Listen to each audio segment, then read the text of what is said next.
Saps que si selecciones el català com a opció a les plataformes i xarxes socials se't desharà la selecció i no ho hauràs de demanar cada vegada?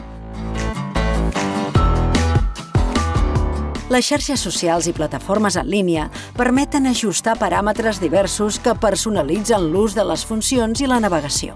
Entre aquestes funcions hi ha la de triar colors que en facin agradable l'ús, la d'incorporar o treure botons segons els interessos i l'ús de cada usuari, la de seleccionar els elements de seguretat per ser més o menys visible a internet, però també la d'escollir la llengua amb què es vol utilitzar l'aplicació. El català es troba cada cop més present en l'ecosistema digital i ja és possible escollir-lo com a llengua. Només cal accedir a la configuració de cada plataforma o xarxa social, cercar l'opció d'idioma i buscar el català. Un cop seleccionat, ja queda desat per a futurs accessos. Aquesta acció també permet donar prioritat als continguts en català o als publicats des del territori de Catalunya i donar visibilitat a l'ús social del català en l'entorn tecnològic i digital.